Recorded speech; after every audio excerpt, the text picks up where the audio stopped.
రాష్ట్ర ప్రభుత్వం యొక్క నిర్లక్ష్యం వల్ల ఇబ్బంది పడ్డారు.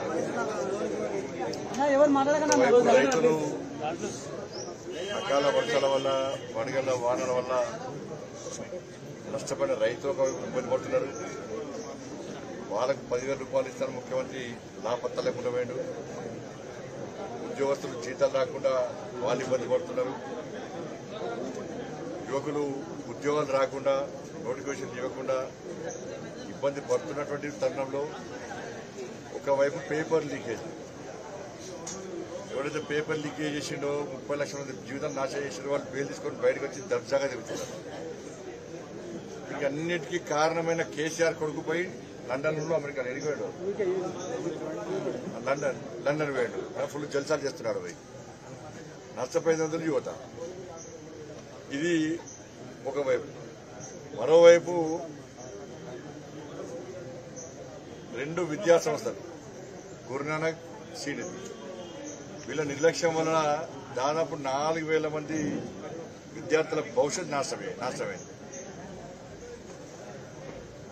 దాని గురించి రాష్ట్ర ప్రభుత్వం పట్టించుకోకపోవడం వల్ల అఖిల భారతీయ విద్యార్థి పరిషత్ మొదటి నుంచి కూడా విద్యార్థుల భవిష్యత్తు కాపాడని చెప్పి వాళ్ళకు న్యాయం చేయాలని చెప్పి ఈ కాలేజీ యాజమాన్యం మీద యాక్షన్ తీసుకోవాలి, వీటిని రద్దు చేయాలని చెప్పి ప్రజాస్వామ్యబద్దంగా వాళ్ళ ఆందోళన చేస్తున్నది. విద్యార్థి పరిషత్ రాజకీయ పార్టీ కాదు. అది మైలేజ్ కోసమో పేరు కోసమో ఎలక్షన్ల కోసం పనిచేసే ఆర్గనైజేషన్ కాదు. కానీ బీఆర్ఎస్ పార్టీ ప్రభుత్వానికి ఏది ఆర్గనైజేషన్ తెలియదు, తెలుసుకునే ఆలోచన వాళ్ళకి లేదు, అలవాటు లేదు. మూర్ఖత్వ పార్టీ, మూర్ఖత్వ ప్రభుత్వం వాళ్ళది కూడా. వాళ్ళు సామరస్యంగా విజ్ఞాపన పత్రాలు ఇచ్చారు. 4,000 మంది విద్యార్థుల భవిష్యత్తు నాశనం అవుతుంది, వాళ్ళని కాపాడండి, ఈ కాలేజీ యాజమాన్యం మీద యాక్షన్ తీసుకోండి అని చెప్పి సామరస్యంగా ప్రభుత్వం దృష్టికి తీసుకొచ్చారు. తీసుకొచ్చినప్పుడు ప్రభుత్వం ఏం చేయాలి, అధికారులు ఏం చేయాలి, విచారణ జరపాలి, వాస్తవాలు గ్రహించాలి. వాస్తవాలు గ్రహించి ఇది తప్పా కాదా, తప్పైతే యాక్షన్ తీసుకోవాలి, విద్యార్థుల భవిష్యత్తును కాపాడాలి. ఇది నిజమైన ప్రభుత్వం అయితే, మనుషులున్న ప్రభుత్వం అయితే, వాళ్ళు మనుషులైతే ఇట్లా ఆలోచిస్తారు. ఇక్కడ ఫాల్తు ఏం పనికిరానిటువంటి నాయకుల పార్టీలో ఉన్నారు. ఈ ప్రభుత్వం చేతగాని ప్రభుత్వం, ఎవరి గురించి ఆలోచించని ఒక మూర్ఖత్వ ప్రభుత్వం, ఒక నియత్తుతో ప్రభుత్వం, ఒక నయా నిజాం ప్రభుత్వం, ఒక కుటుంబం రాజ్యం వెళ్తున్నది. కాబట్టి ఈ కాలేజీ చేసిన కుటుంబానికి పైసలు పోయినాయి, ముడుపులు పోయినాయి. రాష్ట్ర ముఖ్యమంత్రికి ఏమున్నది, ఇటువంటి సంఘటనలు జరిగితే తప్ప కుటుంబం గడిచేది, ముఖ్యమంత్రి కుటుంబాన్ని గడిచేది. వాళ్ళ కుటుంబం గడవాలంటే 1,000 కోట్లు సంపాదించుకోవాలి, వట్టిగా పైసలు. ఇటువంటి దొంగలు, లుచ్చలు, లఫంగాలు ఇటువంటి దందా చేస్తే దానికెళ్ళి వాటా వస్తుంది. అట్లనే కుటుంబం వస్తుంది. వాళ్ళ బాధలకు విదేశాల్లో పెట్టుబడి పెట్టాలి, చీప్ లిక్కర్ దంద చేయాలి, దొంగ దంద, లంగ దందలు, అన్ని ఫాల్తు దందాలు అన్ని చేయాలని పెట్టుబడి పెట్టాలని ఇటువంటి కమిషన్ రావాలి కదా. వాళ్ళకి ఏదైతే ఎవరి జీవితం నాశనం అయితే వాళ్ళకేది, 4,000 మంది జీవితం నాశనం అయితే, 30 లక్షల మంది జీవితం నాశనం అయితే వాళ్ళకేది. వాళ్ళకి కావాల్సింది పైసలు, వాళ్ళ పైసలు వసూలు రాజా కుటుంబం ఇదంతా కూడా. దీన్ని అడ్డగించాలా లేదా, దీన్ని ఎదుర్కోవాలా లేదా, దీన్ని న్యాయం కోసం పోరాటం చేయాలా లేదా, తెలంగాణ సమాజం ఆలోచించాలి, విద్యార్థులకు ఆలోచించాలి. ఇలా ఫైట్ చేస్తున్నది విద్యార్థి పరిషత్ ఫైట్ చేస్తున్నది.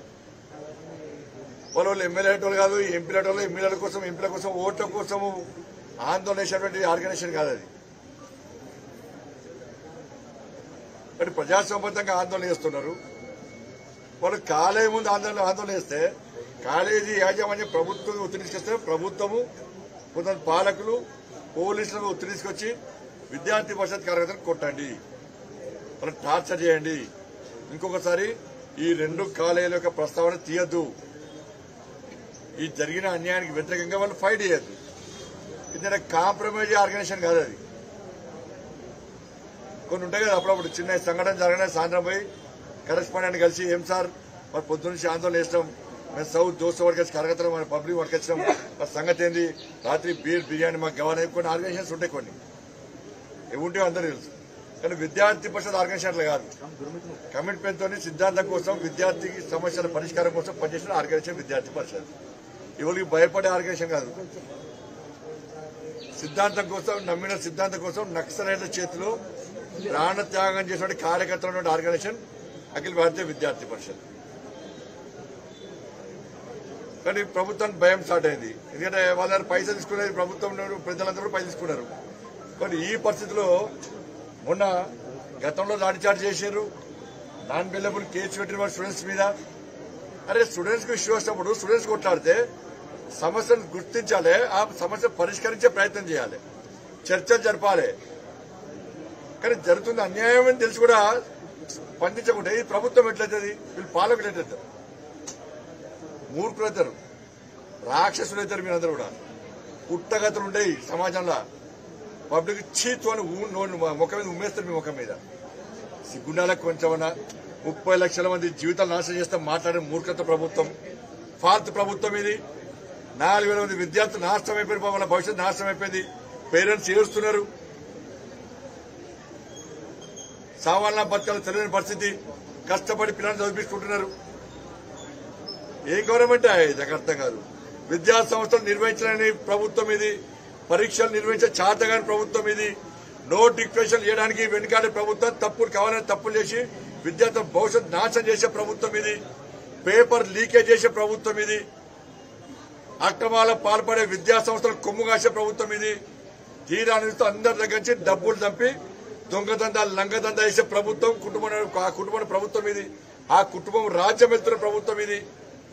ఏం కావాలి ఇంతకంటే ఎక్కువ? హాయ్ ఫ్రెండ్స్, మా టుడే టుమారో యూట్యూబ్ ఛానల్ చూస్తున్నందుకు చాలా థ్యాంక్స్. మరిన్ని లేటెస్ట్ వీడియోస్ కోసం వెంటనే సబ్స్క్రైబ్ చేయండి. అలాగే ఈ బెల్ ని కూడా రింగ్ చేసేయండి. మా నోటిఫికేషన్స్ అన్ని మీ మొబైల్లో వస్తాయి. అలాగే మా వీడియోస్ మీకు నచ్చితే లైక్ చేయండి, షేర్ చేయండి, నచ్చకపోతే కామెంట్ చేయండి.